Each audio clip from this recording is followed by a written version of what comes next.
attends tout ce que tu veux, il te sera fait selon ta volonté. Si tu crois que tu es un perdant, il te sera fait selon ta volonté. Si tu crois que tu es un gagnant, un battant, il te sera fait selon ta volonté. Aujourd'hui je comprends, la réussite ne doit pas être poursuivie, mais attirée. Le plus dur dans la vie n'est pas de parvenir au sommet, mais d'y rester. Ivoiriennes, Ivoiriens, mes chers compatriotes, chers amis de la Côte d'Ivoire, bonne heureuse année 2013.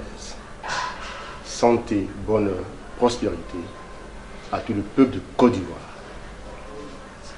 à toutes les familles ivoiriennes qui, en ce début d'année 2013, ont été éplorées dans la bousculade du nouvel an au plateau, le RPCI, dont je suis le président, compatit à la douleur des familles et se tient auprès des victimes, dans la compassion, dans la douleur. 100 morts le 1er janvier et 200 blessés, ce n'est pas rien. C'est une catastrophe de trop. C'est une injustice de trop. C'est un malheur de trop. La Côte d'Ivoire n'en a pas besoin. Il est temps désormais de magnifier la vie et non la mort. Trop de morts en Côte d'Ivoire depuis le déclenchement de la crise post-électorale. C'est le lieu de faire cette remarque. Certains morts ne sont pas aussi la nation ne pleure pas tous ses morts de la même façon. Le 20 juillet 2012 dernier, à Douekoué, à Naïbli, les Ouai ont été massacrés sans que le gouvernement du docteur Ouattara, sans que la nation ne décrète 3 jours de deuil, comme ça a été le cas pour les endeuillés du Nouvel An. C'est inadmissible, c'est incompréhensible. Ce 2 poids 2 mesures a fait trop de tort à la Côte d'Ivoire. En tant que président du Rassemblement de Côte d'Ivoire, la force politique que je dirige se présente comme une alternative politique au gouvernement actuel pour réparer les injustices et les défaillances de ce gouvernement actuel. L'après Ouattara a déjà commencé et le Rassemblement du peuple de Côte d'Ivoire, dont je suis le président, s'inscrit résolument et déjà dans l'après Ouattara. Car il s'agira de rassembler les Ivoiriens pour la réinstauration de la démocratie, de la justice, de l'état de droit, de la paix et de la réconciliation nationale. La politique de la vengeance, la politique de l'affrontement a fait trop de tort à la Côte d'Ivoire. Et les Ivoiriens n'en veulent plus. Les Ivoiriens cherchent une nouvelle alternative. Nous sommes la nouvelle alternative. Nous sommes l'alternative vers qui vous pouvez vous tourner pour l'après Ouattara. Aujourd'hui, les extrêmes ont pris beaucoup de place en Côte d'Ivoire. Les extrêmes de droite, les extrêmes de gauche, les modérés, ceux qui ne veulent plus d'affrontement, ceux qui ne veulent plus de vengeance, ceux qui ne veulent plus d'épuration ethnique, ceux qui ne veulent plus de politique où les pères se sont vengés, se sont affrontés pendant une dizaine d'années. Ceux-là pourront compter le moment venu sur le rassemblement du peuple de Côte d'Ivoire. Car le rassemblement du peuple de Côte d'Ivoire se veut comme une alternative crédible, une grande force de rassemblement des Ivoiriens et des Ivoiriennes, où qu'ils soient, quel que soit le bord ethnique, pourvu qu'ils aiment la Côte d'Ivoire, pourvu qu'ils veulent la réconciliation nationale et la paix, ils pourront compter sur nous. Le moment venu, nous réconcilierons les Ivoiriens, sans haine, sans passion, sans esprit de vengeance. Nous sommes là pour faire venir à nous tous les déçus du régime actuel, les déçus du RDR, qui est un parti qui s'est extrémisé vers l'extrême droite, entraînant dans son sillage le PDCI d'Henri Konan Bédié. Nous ne sommes pas dans cette politique de vengeance. Donc nous appelons à nous tous les déçus du RDR, tous les déçus du PDCI, tous les modérés. Tout comme nous ne sommes également pas du FPI, du Front Populaire Ivoirien. Nous attirons aussi à nous tous ceux qui sont déçus par la politique du PDCI, du FPI, du Front Populaire Ivoirien de Laurent Gbagbo. Mais en même temps, nous disons que Laurent Gbagbo n'a rien à faire à la Cour pénale internationale, car les Ivoiriens ont toujours appris à régler le problème par eux-mêmes. Nous demandons donc sa libération pour qu'il participe à la réconciliation nationale. De même que son épouse Simone Gbagbo, de même que son fils Michel Gbagbo. Car la réconciliation nationale se fera avec tous les fils et toutes les filles de la Côte d'Ivoire, sans exclusif. Nous appelons ici également le retour des exilés politiques. Car notre dénominateur commun, c'est la Côte d'Ivoire. Les régimes vont se succéder, mais la Côte d'Ivoire restera. Et les Ivoiriens, où qu'ils soient, d'où qu'ils viennent, quelle que soit leur ethnie, leur appartenance religieuse, pourront compter sur les RPCI pour qu'ensemble nous prenions les choses en main. La nouvelle génération pourra compter sur le RPCI. Les jeunes, ces millions de jeunes à qui je m'adresse, les vieux, les adultes, les enfants de demain, les étudiants, les chômeurs, les jeunes cadres dynamiques peuvent compter sur le RPCI qui les accueille à bras ouverts. Sur l'échiquier politique, nous sommes au centre, car nous sommes modérés. Les extrêmes ont trop fait de mal à la Côte d'Ivoire, trop de tort à la Côte d'Ivoire. Les Ivoiriens n'en veulent plus. C'est pour cela que nous avons dénoncé avec la dernière énergie le fait que des soldats de notre armée, les forces républicaines de Côte d'Ivoire, aient déféqué dans la coupole du tabernacle d'une église à Songon village, à Yopougon. Révélation faite par Monseigneur Lesoutier. Le RPCI se tient près de tous les chrétiens du monde et de Côte d'Ivoire en particulier, car cette action est inadmissible. Nous exigeons que le gouvernement du docteur Alassane Ouattara ouvre une enquête sur cette infamie qui n'honore pas la Côte d'Ivoire et qui n'honore pas le gouvernement actuel et qui n'honore pas les forces républicaines de Côte d'Ivoire. Le gouvernement Ouattara doit, au plus haut niveau, prendre ses responsabilités. Le RPCI exige la démission du ministre de la Défense et des généraux en charge de la sécurité en Côte d'Ivoire. Tout comme, après la nouvelle année, le deuil du nouvel an au plateau des feux d'artifice, le RPCI exige la démission du ministre de la Sécurité, car des différences graves ont été enregistrées. Tout comme la démission du gouverneur du district d'Abidjan, qui n'a manqué à ses obligations régaliennes. Dans la même veine, la réconciliation nationale n'a jamais prospéré en Côte d'Ivoire. Elle est au point mort. Les autorités en charge de cette réconciliation ont failli à leur mission. Le premier responsable, Charles Konan Banny, doit rendre le tablier parce qu'il a failli à sa mission de réconcilier les Ivoiriens. La vengeance continue, les exactions continuent, l'épuration continue. Nous n'en voulons plus. La Côte d'Ivoire s'inscrit également dans le monde. Récemment, une mission du FMI a séjourné en Côte d'Ivoire. La directrice générale Christine Lagarde a salué les efforts faits par le gouvernement, que nous saluons également, même si nous les jugeons insuffisants. Mais elle a surtout dit que sans réconciliation nationale, aucun succès économique n'est possible. Nous nous inscrivons dans cette logique-là. Aujourd'hui, l'insécurité en Côte d'Ivoire a atteint des sommets. On vient de le dire. Des forces de république de Côte d'Ivoire déferlent dans les églises, tuent, violent et pillent en toute impunité, sans que cela ne gêne le moins du monde les autorités actuelles. Cela est inadmissible.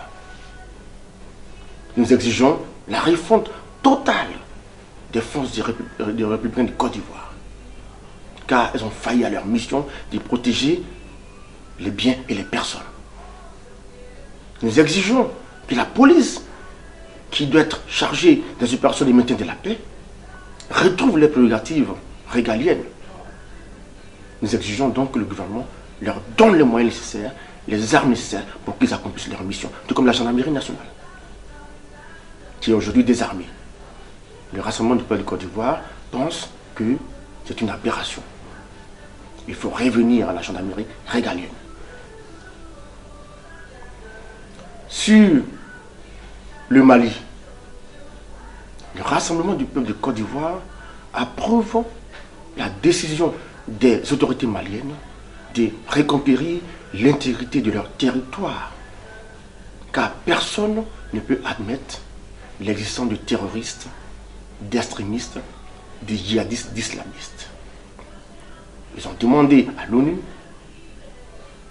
d'envoyer une force d'intervention et à l'Union africaine, et à la CEDEAO, car c'est aux Africains eux-mêmes d'intervenir au Mali. La France a pris les devants, mais le président François Hollande a dit que c'est aux Africains eux-mêmes d'envoyer des troupes au Mali. Le Rassemblement du pays de Côte d'Ivoire lance un appel solennel à l'Union africaine, à la CEDEAO, dont le président, le docteur Alassane Ouattara, que dans les plus brefs délais, les troupes africaines de tous les pays, où qu'ils soient, envoient des troupes au Mali pour combattre aux côtés de nos frères du Mali.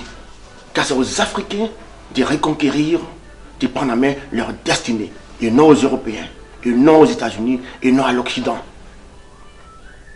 Les armées africaines doivent rapidement se mettre en ordre de bataille et pourront avoir l'assistance logistique des grandes puissances. Mais c'est aux Africains eux-mêmes d'être sur le théâtre des opérations et non aux forces étrangères. Nous saluons donc la lutte contre le terrorisme, d'où qu'il vient, où qu'il soit. Aujourd'hui, c'est le Mali. Demain, ce sera sur nos théâtres d'opération. Toute forme d'extrémisme, d'obscurantisme, de terrorisme, d'islamisme est condamnée. Et le RPCI le condamne avec la dernière énergie. Tout comme nous avons salué la décision du président François Hollande de ne pas protéger un régime en Centrafrique. Car en Somalie, au Mali, il ne s'agit pas de protéger un régime. Il faut que cela soit bien dit. Il s'agit de protéger un pays contre l'obscurantisme. Il s'agit de se débarrasser des terroristes, d'extrémistes, de djihadistes musulmans qui ramènent le Mali 200 ans en arrière. On se rappelle les monuments sacrés, historiques de Tombouctou qui ont été détruits sous prétexte que les Maliens étaient infidèles. Tu peux dire que ça ne répondait pas à la charia. C'est de ça qu'il s'agit. Il ne s'agit pas de protéger un régime. C'est pour ça que nous applaudissons en Centrafrique le fait que, à la demande du président Bozizé, le président François Hollande ait refusé de protéger le régime Bozizé. Car ce temps est dépassé. Et le Rassemblement du peuple de Côte d'Ivoire pense aussi que les régimes ne doivent pas être protégés. Et nous saluons cette décision-là. Le Rassemblement du peuple de Côte d'Ivoire dit aux Ivoiriennes et aux Ivoiriens, aux amis de la Côte d'Ivoire, qu'aujourd'hui se tient devant eux pour qu'ensemble la paix, la sécurité, la réinstauration de la démocratie, de l'état de droit, soit de nouveau des retours en Côte d'Ivoire. Nous disons aux élections municipales qui vont bientôt se tenir, la position du Rassemblement du peuple de Côte d'Ivoire est celle-ci. Il faut une refonte de la commission électorale indépendante. Car cette commission électorale indépendante ne répond plus aux aspirations du peuple de Côte d'Ivoire. Car d'anciens rebelles, des forces nouvelles, du MPIGO, du MJP, y figurent en bonne place. Aujourd'hui, la rébellion n'existe plus officiellement en Côte d'Ivoire. Donc nous pensons que ces mouvements politiques-là, qui ont encore chapitre au sein de la commission électorale indépendante, ne doivent plus y figurer. C'est pour ça que le préalable à toute élection est la refonte totale de la commission électorale indépendante. Pour que ce soit une commission électorale indépendante, impartiale, qui puisse garantir la sincérité du scrutin. De devoir se faire dans la sécurité la plus totale, sous l'égide d'observateurs internationaux. Parce que les dernières élections législatives n'ont pas apporté la paix et la cohésion nationale comme on le souhaitait. Le Rassemblement du peuple de Côte d'Ivoire dit aussi que les Ivoiriens doivent jouir du fruit de leurs efforts. Aujourd'hui, la cherté de la vie a atteint des sommets. Le gouvernement vient encore, au mépris des réglementaires, d'augmenter les prix du gaz et de l'essence super.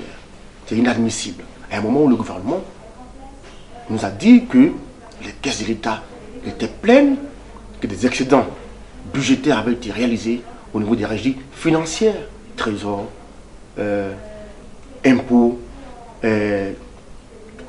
douane, etc., etc. On ne comprend donc pas cette augmentation du prix des produits. On ne comprend donc pas non plus que le gouvernement nous dise que la croissance en 2012 est de 8,2%. Le Rassemblement du peuple de Côte d'Ivoire pense que c'est une croissance virtuelle qui ne repose sur rien. Parce que partout, le chômage a atteint le sommet. L'université n'est pas ouverte, même si le gouvernement dit qu'il est ouvert, mais on n'a fait que repeindre les bâtiments. À l'intérieur ne comporte rien. Cela est inadmissible. Le monde paysan a vu ces 2 dernières années le fruit de ses efforts bradés. Il y a eu un récent relèvement des prix du café et du cacao. Le RPC salue cela. C'est insuffisant. Nous le saluons quand même. Mais il faut aller plus loin. Il faut revenir au prix de l'avant-post-crise électorale où les prix du cacao étaient à 1100 francs CFA. Ces prix, nous pouvons le faire. La Côte d'Ivoire a des ressources. C'est pour ça que le RPCI demande à ce que le gouvernement base sa politique sur les ressources intérieures de la Côte d'Ivoire.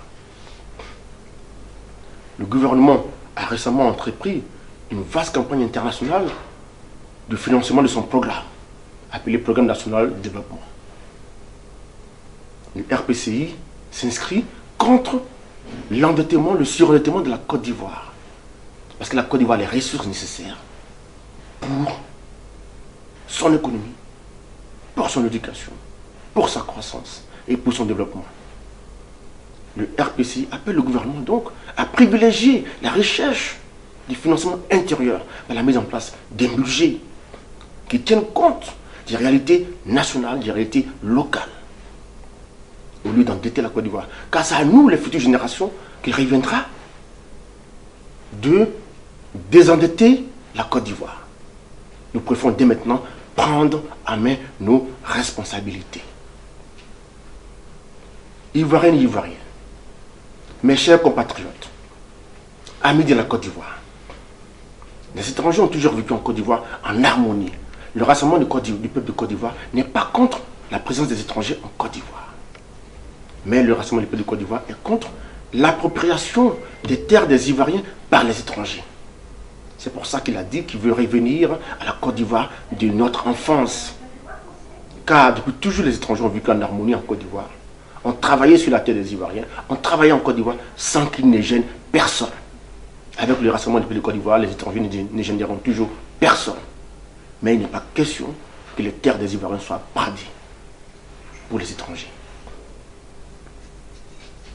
Le rassemblement du peuple de Côte d'Ivoire dit que l'alternative au gouvernement actuel, l'après Ouattara a commencé. Au moment opportun, il se tiendra devant vous comme aujourd'hui. Il vous dit le schéma à suivre, la marche à suivre pour que la Côte d'Ivoire redevienne un état de droit, une démocratie dans la paix, dans la sécurité et dans la bonne gouvernance. Je vous remercie. Aujourd'hui je comprends, la réussite ne doit pas être poursuivie, mais attirée. Le plus dur dans la vie n'est pas de parvenir au sommet, mais d'y rester.